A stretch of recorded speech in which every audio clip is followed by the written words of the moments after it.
gente! Tudo bem com vocês? Eu sou a professora Daniele e estamos aqui para mais uma aula de ciências. Vamos lá? Então, se vocês se recordam, em aulas anteriores nós falamos sobre a adaptação, sobre os diversos animais que nós temos no reino animal, o reino animal. E para concluir, então, primeiro nós vimos lá os invertebrados, vimos os vermes, vimos os insetos e para concluir essa classe dos invertebrados, hoje nós vamos falar dos equinodermos. Isso mesmo, esse nome diferente aí. Equinodermos quer dizer que tem espinhos. Isso, espinhos na pele. Essa é a principal característica destes animais, tá? Então eu trouxe aqui alguns exemplares para vocês. Eles vão ser de maioria vida aquática, vida marinha, tá? Então, um grande número de exemplares de vida marinha. E eles já começam a se aproximar do filo dos cordados, que é onde tem os vertebrados. Então, como que é feita essa aproximação? Eles vão apresentar um esqueleto interno. Um esqueleto de calcário. Então, se a gente observar aqui na estrela do mar, ela tem uma estrutura interna que é o seu endoesqueleto. Lembram? Os insetos tinham o exoesqueleto, que trocavam a cada tempo na sua vida. Os equinodermos têm o endoesqueleto, ok? Então, nós temos aqui uma estrela do mar. Outra característica interessante desses animais é que eles possuem a habilidade de se regenerar. Então, eles têm um sistema circulatório, sistema digestório quase que completo e diferenciado. Então, se você corta um pedaço de algumas espécies, elas têm essa capacidade de se regenerar, mas não são todas, tá? Um outro exemplar bem interessante é o ouriço do mar. Ok? O ouriço do mar, então, ele vai ter muitos espinhos, como o equinodermo. E, como eu disse, eles têm sistema digestório, então tem boca também. Lá na boca, nós vamos poder observar alguns dentes ali. É chamado também de lanterna de Aristóteles, por esse formato, desses 5 dentes. Tá? Esses dentes vai ser usado para quê? Para a alimentação, para raspar. Eles vão se alimentar ali de pequenos plânctons, de pequenos organismos que ficam presos nas pedras, no fundo do mar. Então, por isso, esses dentes com esse formato para conseguir se alimentar. Então, nós vimos que a principal evolução na adaptação dos animais é com relação à sua alimentação.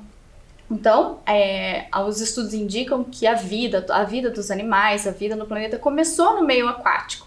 Então, por isso que há uma grande gama de animais, de exemplares, que alguns ainda que a gente nem conhece. Os que a gente conhece, estudamos e vamos procurando entender como é que aconteceram essas evoluções. E eles desempenham aí cada um o seu papel na natureza. Então, classificando lá, entre os vertebrados, nós vamos ter os peixes, os anfíbios, os répteis, as aves e os mamíferos. E os invertebrados, os anelídeos, os quinidários, os plateumintos, nemateumintos, moluscos e equinodermos. Ok? Então, seguindo aqui na aula, qual a principal mudança dos invertebrados para os vertebrados? Então, os vertebrados vão apresentar crânio, coluna vertebral e mandíbula. Então, nós já temos aqui um exemplar de um peixe. Olha só. Ele vai mostrar bem essa desenvoltura, a coluna e o crânio. Certo? Dentro dos peixes vão ter outras variedades, outras características. Olha só, então, há peixes de água doce, há peixes de água salgada. Quais as principais características desses animais? A respiração branquial e a habilidade de nadar, de sobreviver no meio aquático. Então, eles terão a cobertura do corpo adaptada para isso, eles terão as escamas, que facilitam ali o deslizar na água, terão as nadadeiras, que propiciam o equilíbrio. E aí nós vamos ter uma diferença, nós vamos ter peixes ósseos, que tem o esqueleto ósseo, e os peixes cartilaginosos, tá? Então, entre os peixes ósseos, quais são os comuns? O dourado, o atum, esse é a maioria que a gente usa para consumo mesmo, para alimentação. E nos cartilógidos nós vamos ter o tubarão e a arraia, são clássicos exemplares desses tipos de peixes, tá? Eles vão ter também uma diferenciação ali com relação à mordida, à posição da boca, são características de cada espécie. Então, olha lá, nos peixes ósseos, o dourado, a maioria de água doce também é ósseo. Os cartilaginosos são mais comuns na água salgada. E eles vão ter a respiração, olha lá, branquial. Então, ele pega a água, lembram? A água ela é composta também por oxigênio, então eles vão tirar da água o oxigênio e dispensar uma água já com pouco oxigênio, tá? Esse é o funcionamento da respiração dos peixes. E uma outra classe que aí vai surgir são os anfíbios. Anfíbios. A gente já pensa assim, nossa, que nome curioso, ânfio, o que será que quer dizer? Quer dizer que ele pode ter duas vidas, mais ou menos isso, ele pode viver em dois ambientes. Então, é um animal que se desenvolve em fases. Primeiro, ele começa a se desenvolver na água, como girino, e depois ele completa o seu desenvolvimento na terra. Então, ele é considerado um animal de duas vidas, um animal de dois ambientes, anfíbios, ok? Aqui a gente pode ver bem o ciclo do desenvolvimento do sapo. Então, primeiro lá, girinos, ele solta os ovos, na água vão desenvolver os girinos e o seu crescimento fora da terra, ok? Gente, há também algumas crenças com relação ao sapo e houve até uma época que eles chegaram a correr risco de extinção. Então, eles são bioindicadores, isso mesmo. Se há sapos perto da sua casa, significa que as coisas estão equilibradas. Eles são fundamentais para o controle de insetos, tá? E nesse controle de insetos, eles acabam controlando também a infestação de doenças. Os mosquitos vetores de doenças como chikungunya, zika vírus, dengue, febre amarela, malária, são o alimento desses animais, o alimento dos sapos, tá? Então eles são os predadores naturais. Lembra que a gente já vinha conversando também sobre o equilíbrio natural que nós vimos no meio ambiente? Então é isso. Por um bom tempo, os sapos foram usados em laboratório, e até em escolas, como se fosse descartável. Até essa prática foi abolida, exatamente por isso, para preservar a vida do bichinho, porque ele tem aí o seu papel importantíssimo no equilíbrio com relação aos insetos. Então, nós vimos também que os insetos têm uma gama muito grande de exemplares, né? É uma hiperpopulação de animais, os insetos. Então, os anfíbios também têm que ter em proporção para poder controlar esses animais, ok? Controlar os insetos também. Então, outra característica interessante dos anfíbios é que eles realizam a respiração cutânea. Então, vai ser a cutânea e pulmonar, então vai ser pela pele e pelo pulmão. Só que o pulmão dele, olha, tá vendo? Não é desenvolvido como o nosso, é um pulmão semi-desenvolvido, ok? E vão ter lá a língua capaz de capturar os animais, os insetos, causando aí o equilíbrio, procurando o equilíbrio na natureza, né? Outro anfíbio interessante é a salamandra. A salamandra, ela já tem um papel fundamental no equilíbrio do solo, isso mesmo. Também com relação aos insetos, os insetos que comem ali aquela forragem que fica no chão das florestas, a salamandra vai lá e diminui essa população de insetos que, se comer toda a forragem, vai prejudicar na camada que vai se formar no solo de matéria orgânica. Lembra que a gente já viu isso? Que é muito importante, quanto mais matéria orgânica houver no solo, mais saudável ele será, mais produtivo ele será. Então, a salamandra exerce essa função aí também de controlar os insetos que vão comer todo esse material que está no solo, ok? Então, seguindo, agora nós vamos falar dos répteis. Os répteis, pessoal, répteis, animais muito interessantes, muito curiosos. E alguns vão causar um pouquinho de repulsa, medo, e outros até passa a ser utilizado como pet também, né? Como animal de estimação. Porém, são animais de vida selvagem. Então, as características interessantes desses animais. Eles vão possuir uma cobertura de pele, uma cobertura do corpo resistente ao local seco. Então, eles são animais ectotérmicos, ou seja, eles não controlam a temperatura do próprio corpo. Então, a temperatura do corpo deles vão mudar de acordo com o ambiente, assim como dos peixes. Peixes também são ectotérmicos, por isso que a gente tem peixes de água mais quentes, peixes de águas frias. Então, essa é uma característica desses animais, tá? E voltando aqui para os répteis, alguns vão ter uma escama mais grossa, tá? Ou uma proteção mesmo para o seu corpo. Então é assim também que eles vão resistir a altas temperaturas, ok? Outra característica bem marcante é que são rastejantes. Então, olha aqui, a gente pode ver no formato do corpo do teiu, o lagarto, né? Um lagarto bem comum até aqui na nossa região, feito para rastejar mesmo, e ele rasteja com velocidade. Aqui nós temos um exemplar da jararaca, uma serpente. Ela também vai possuir ali as escamas bem grossas para resistir a altas temperaturas, tá? E alguns outros animais vão ter outros tipos de cobertura, como a tartaruga, que tem a carapaça, tá? Mas estão ali dentro da mesma classe. Nós temos o lagarto, o jacaré, a tartaruga, a iguana, então são todos répteis. Outra característica interessante é que eles colocam ovos com casca dura. O que isso quer dizer? Quer dizer que na evolução, essa forma de reproduzir os seus filhotes garantem mais a sobreexistência dessa espécie. Então, eles têm ali os ovos, colocam e ficam mais protegidos dos outros predadores, ok? Então, olha só, animais ectotérmicos, como eu falei, que sofrem a variação da temperatura corporal de acordo com a temperatura do ambiente. Por isso que é muito comum também as pessoas relatarem a percepção, né, ver cobras, serpentes em ambientes muito quentes, em ambientes desérticos também, né?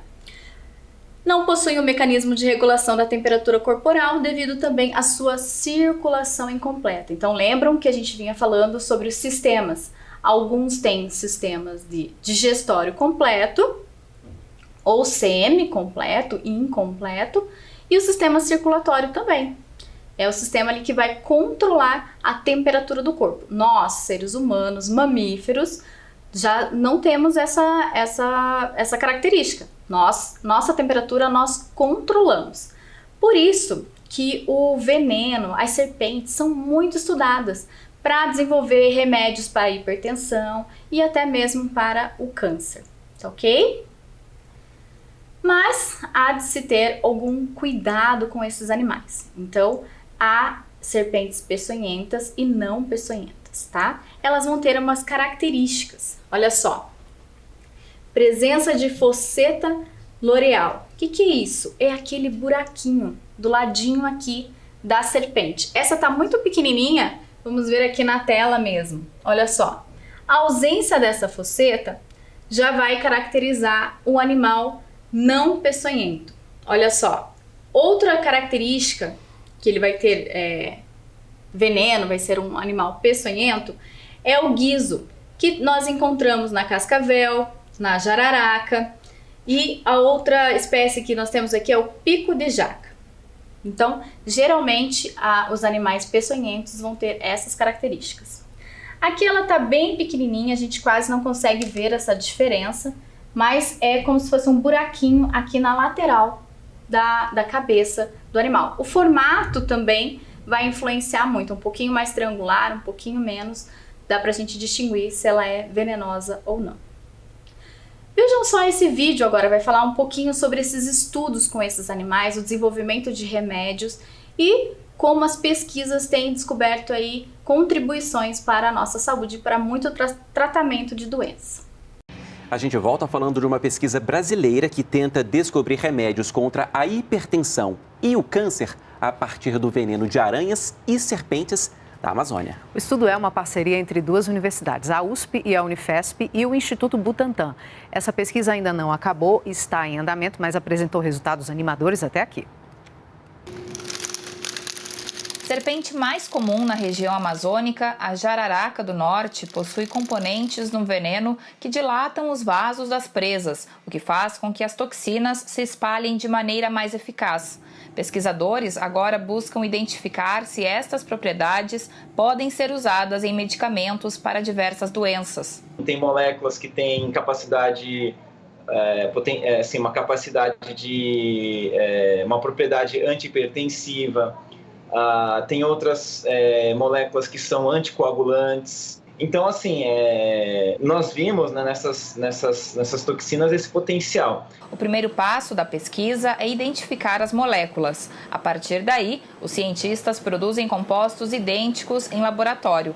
Mas o percurso é longo e pode levar de 5 a 10 anos. O ideal seria fazer uma parceria com alguma indústria farmacêutica, né, que isso aí poderia acelerar esse processo, né, de fazer mais ensaios, enfim, né, de conseguir transformar isso em um produto, né? Além da descoberta de mais de 100 peptídeos, que são os pequenos fragmentos de proteína no veneno da jararaca do norte, a pesquisa também investigou as toxinas de uma espécie de tarântula da região amazônica.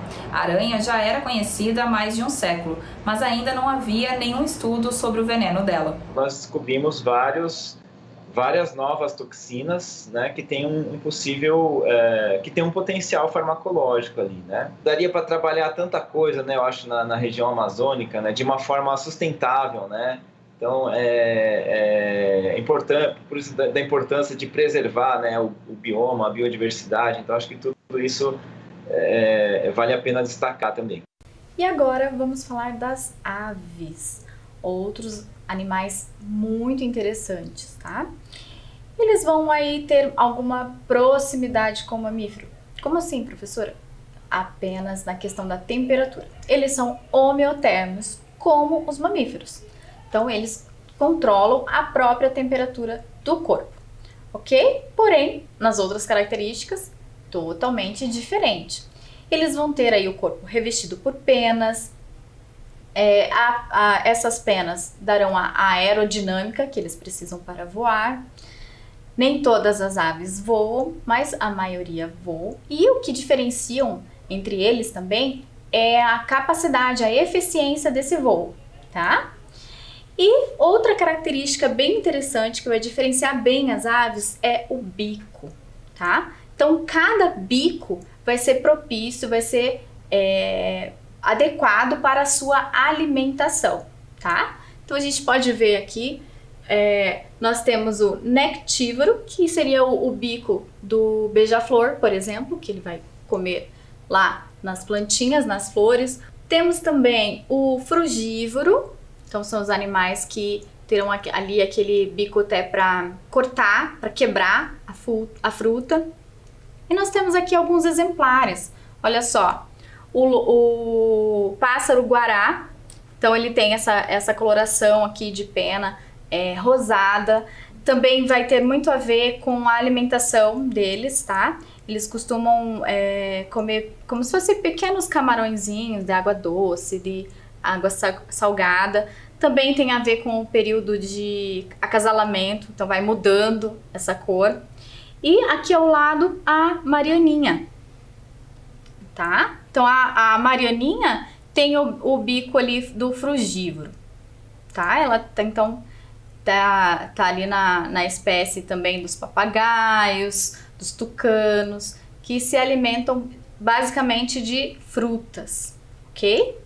E nós vamos ter outros, nós vamos ter os carnívoros, ou o carniceiro, o nectívoro, o que come insetos em troncos. Então, tudo isso vai modificar no formato do bico do animal, ok? E nós temos também as aves que vão ter o papo logo abaixo do bico. Por que esse papo? Porque ali ele vai deixar o alimento ficar mais úmido por algum tempo, então para o sistema digestório dele ali mais adequado. Então, que ele se adaptou àquele ambiente para poder se alimentar. Então, sempre esse bico está relacionado à alimentação da ave, ok?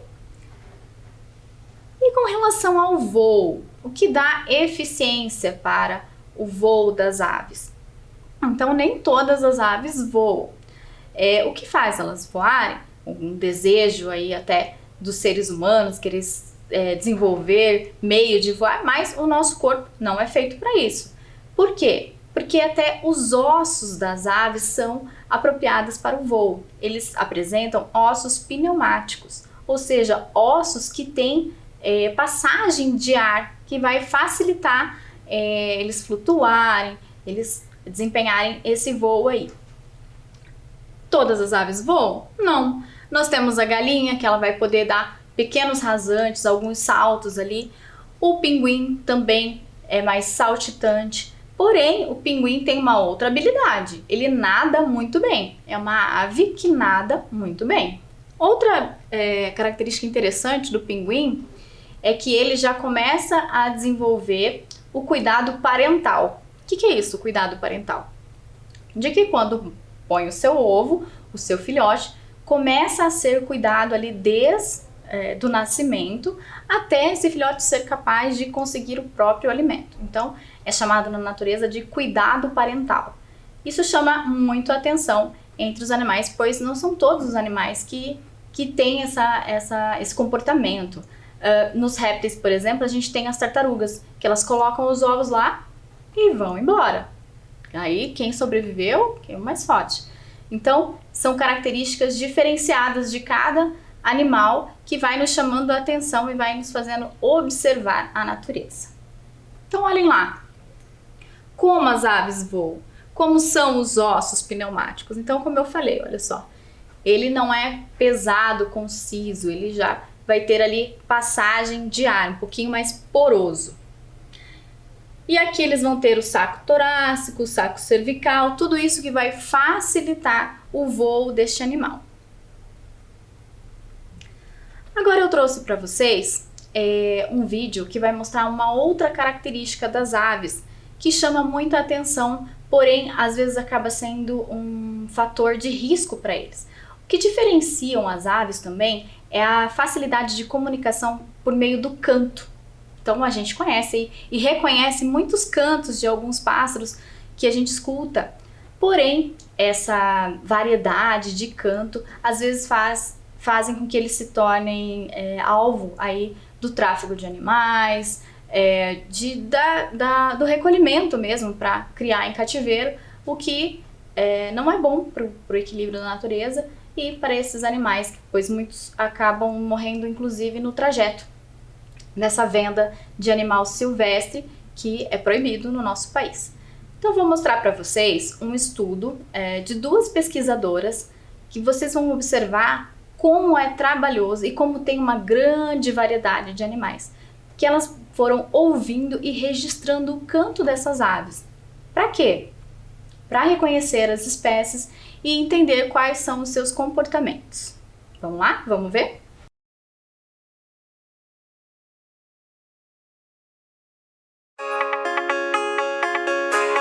Oi, Flavinha. Tudo bem? Você poderia me ajudar a identificar essa ave? Oi, Juju. Esse é o bem-te-vi, uma ave que vive na borda das matas. É comum em cidade, come frutinhos, insetos. Onde você encontrou ele? Eu encontrei essa ave lá no quintal de casa. Inclusive, Flavinha, gostaria de te perguntar se lá existe alguma espécie rara ou ameaçada. Me mostra onde você mora, Juju. Flavinha, eu moro aqui, ó, onde está esse pontinho azul. Juju, você mora no coração da Mata Atlântica. A Mata Atlântica é uma das florestas mais ricas do planeta, lar de muitos animais e plantas únicos. só encontrados nesse tipo de floresta. Juju, vamos olhar aqui o estado do Espírito Santo. Nele a gente consegue ver fragmentos de mata de diversos tamanhos. Note aqui esses pontinhos verdes no mapa.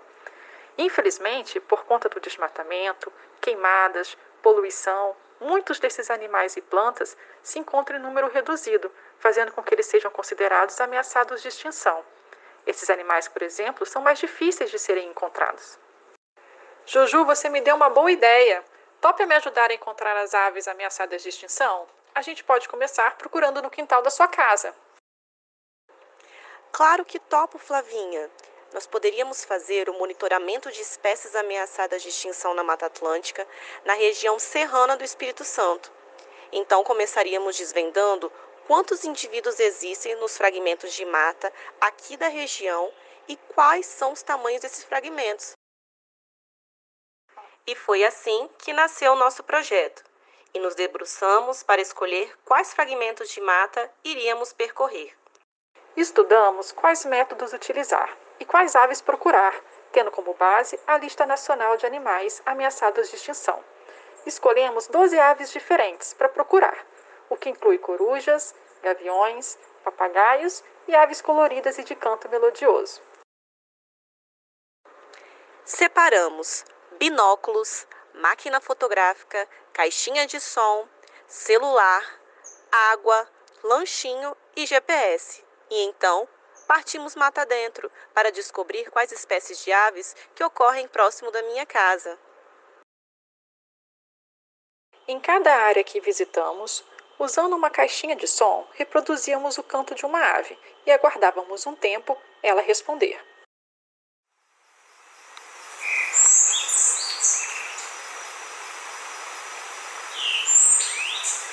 Por diversas vezes, nenhuma ave respondia ou aparecia ao nosso chamado.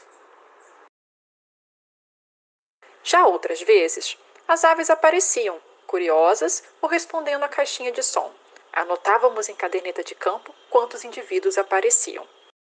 Fizemos isso várias vezes e, para nos ajudar a aumentar as chances de encontrar uma ave ameaçada pelo seu canto, adquirimos alguns gravadores e os colocamos dentro da mata. Os gravadores são programados para gravar todo tipo de som, desde mamíferos, aves, até insetos e barulhos humanos, como as buzinas, as motosserras. Os gravadores eles gravam tanto de dia quanto de noite.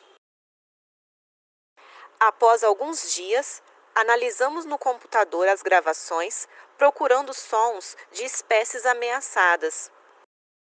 Esperamos, com o nosso projeto, encontrar espécies ameaçadas em fragmentos de mata ainda não protegidos e que possamos, com isso, indicar essas áreas como prioritárias para a criação de reservas. Também esperamos despertar em você a vontade de conhecer um pouco mais sobre as aves que estão ao seu redor e a sua importância para o equilíbrio do planeta. Eu sou a Flávia Chaves. E eu sou a Juliana. E juntas estamos desenvolvendo essa pesquisa no Instituto Nacional da Mata Atlântica. Agradecemos ao CNPq pelo financiamento de nossa pesquisa, aos moradores de Santa Teresa, Santa Maria de Jetibá e Santa Leopoldina pelo acesso às suas propriedades e a você pela sua atenção.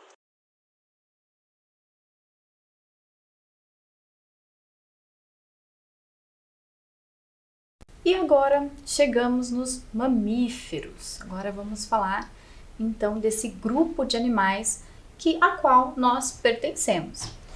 Os mamíferos então vão apresentar uma complexidade de funcionamento. Como assim, professor? Como complexidade?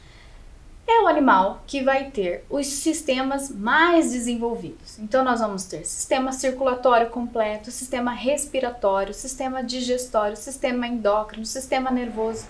Então, uma complexidade de sistemas para o funcionamento desse corpo. Ainda dentro desse grupo, nós vamos ter as diferenças, as diferentes espécies. Então, a gente pode ver aqui, ó, nós temos espécies aquáticas, nós temos os felinos, nós temos também aqui os macacos, que aí na evolução vai ter uma proximidade, um sistema mais próximo ao sistema humano. tá? Mas cada um vai ter a sua adaptação.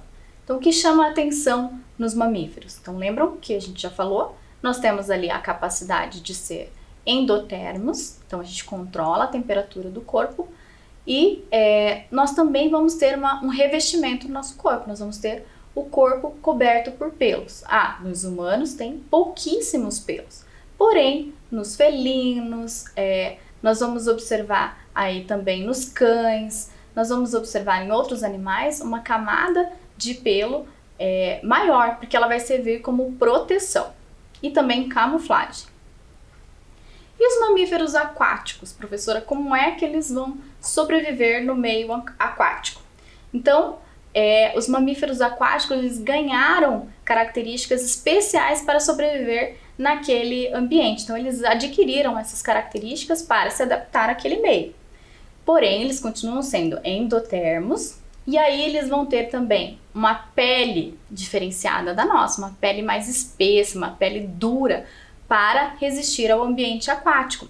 Vocês já observaram quando nós ficamos muito tempo na água, a nossa pele começa a enrugar, quer dizer, nós não temos essa resistência porque nós somos mamíferos terrestres. Aí, se a gente pensar nos mamíferos aquáticos, a baleia, o golfinho, eles não vão ter pelos, mas eles vão ter essa pele, esse corpo revestido com uma hidrodinâmica, quer dizer, uma apropriação, uma adaptação para eles nadarem e sobreviverem no meio aquático. A respiração. Professora, se eles são mamíferos, eles vão ter respiração pulmonar? Vão sim. Porém, a capacidade de armazenar esse ar lá dentro dos pulmões por um longo tempo é muito maior do que a nossa. Então, entre esses animais nós vamos ter as baleias, os golfinhos, as lontras, leões marinhos, todos mamíferos aquáticos. Aqui, olha só, um exemplar de camuflagem. Então, veja que espetacular. Então, realmente, alguns animais têm a cor certinha ali do seu ambiente para sempre evitar de ser caça. E, no caso aqui do leão, é um predador. Então, isso facilita a sobrevivência. As espécies estão sempre buscando a sobrevivência. Ok? E o que mais nós temos de diferencial? Nós temos os mamíferos de vida selvagem e de vida doméstica. Nós sabemos que o cachorro, por exemplo, em algum momento lá da evolução, ele passou a depender muito do homem. Então, o cachorro é um mamífero que hoje depende da vida humana. Essa relação doméstica, essa relação de carinho, de troca mesmo, trouxe esse animal para a nossa vida doméstica. Como a gente falou, os mamíferos têm os sistemas mais completos. Então, o cérebro mais completo é o dos mamíferos. Então, a capacidade de aprender, de reagir, a capacidade de se desenvolver estão aí nos mamíferos, ok? Então, nós vamos ter aqui um alerta sobre o cuidado com os cachorros, com esses animais domésticos, o cão e o gato. Eu vou deixar para vocês agora um vídeo que vai explicar direitinho quais são as responsabilidades e os direitos desses animais. Então, são animais que, por estar nesse meio urbano, nessa vida com os seres humanos, às vezes sofrem agressões. E hoje já existe lei para isso, é crime agredir esses animais. E existe um outro lado dos benefícios que se tem cuidando desses animais, trazendo para próximo, tendo eles como pet, um animal de estimação. Assistam aí.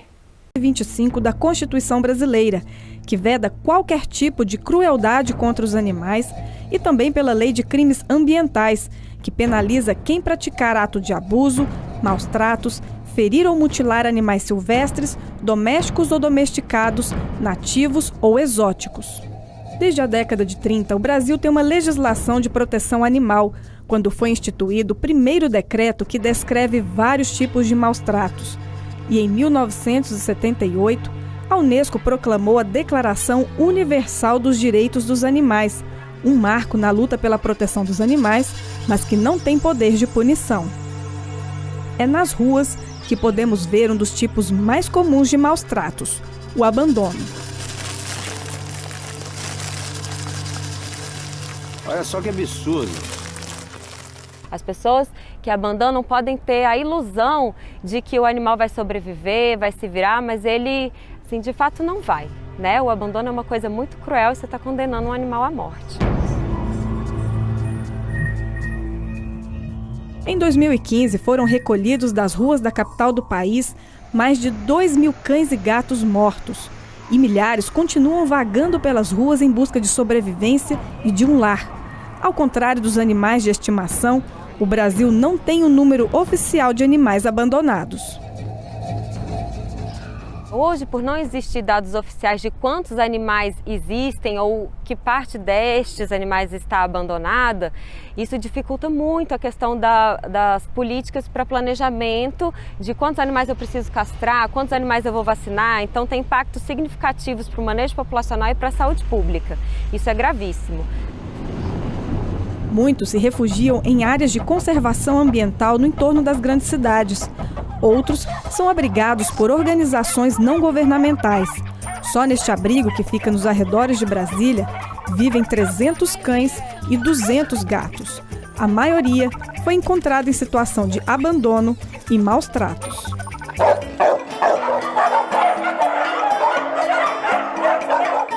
Depois de acumular 50 animais em casa, Orcilene decidiu se mudar para uma chácara e criar um abrigo.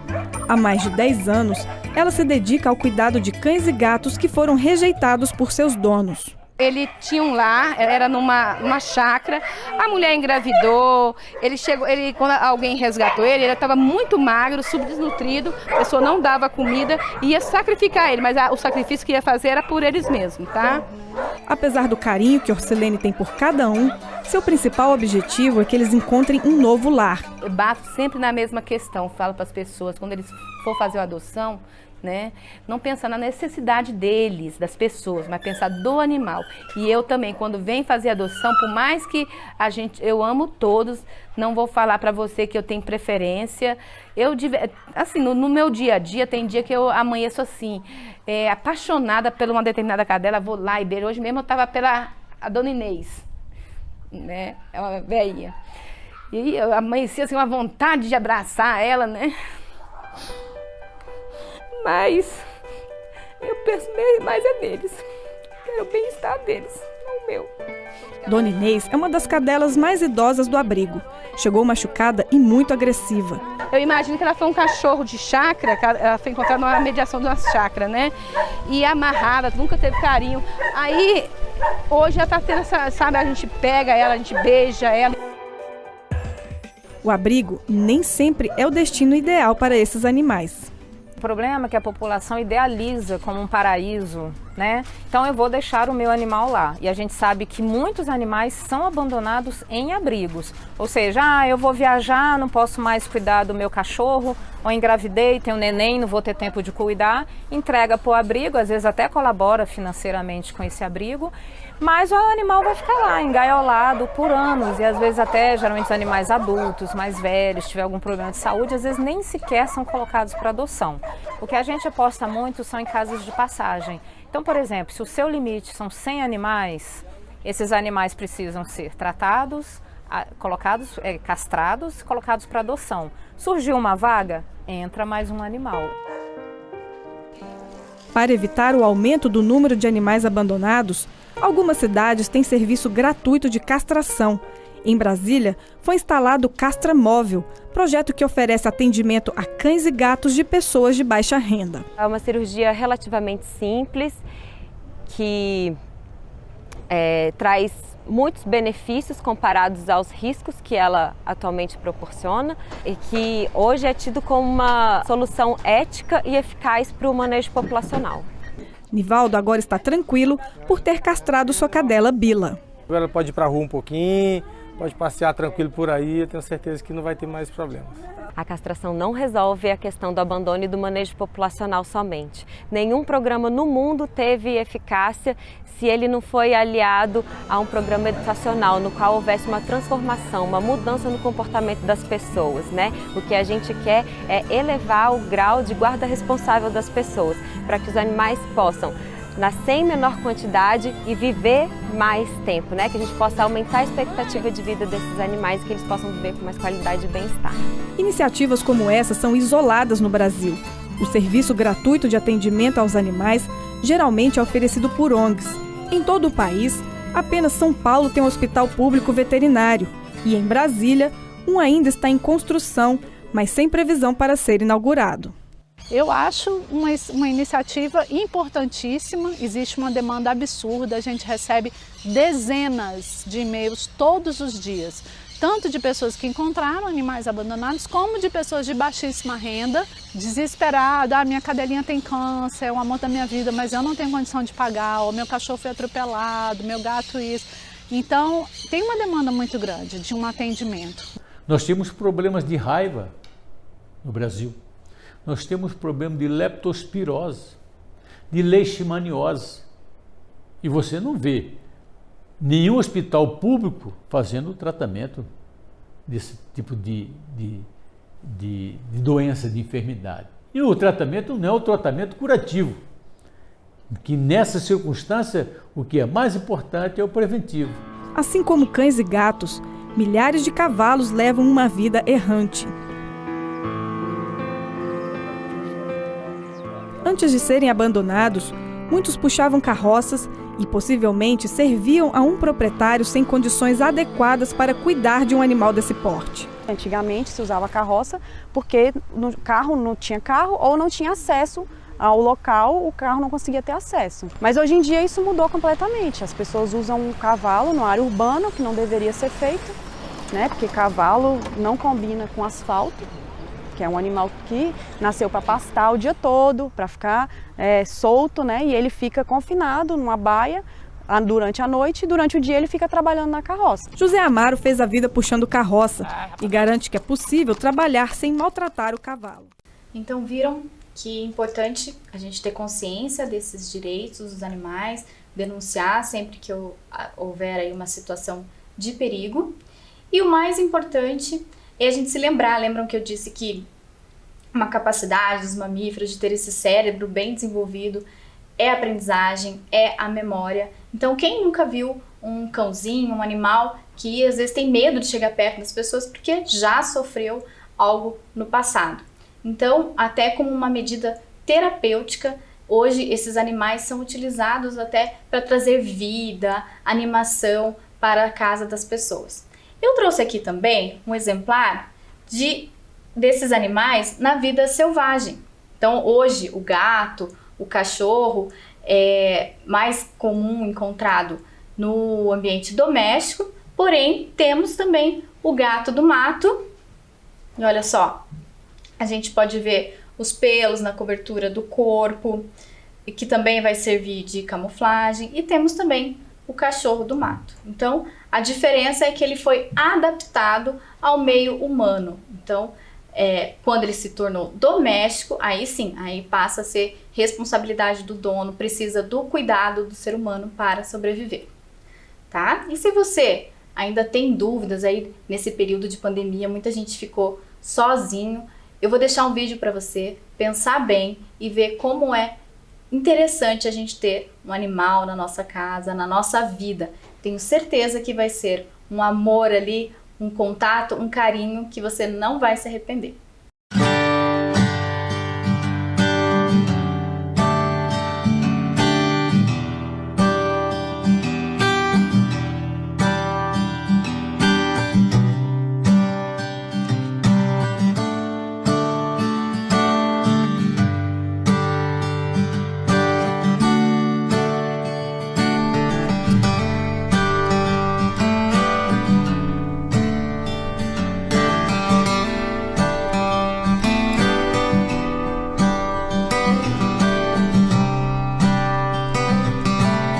Então, viram só? São olhares cativantes, parecem nos transmitir uma mensagem, não é mesmo? Então, pessoal, a nossa aula vai terminando por aqui. Eu agradeço a todos, em especial a equipe do Museu de História Natural aqui de Curitiba, que nos emprestou os animais e está sempre conservando essas espécies para estudo e oportunizando aí para as crianças, para nós professores, uma maneira de deixar dinâmicas as nossas aulas. Muito obrigada e até a próxima. Tchau, tchau!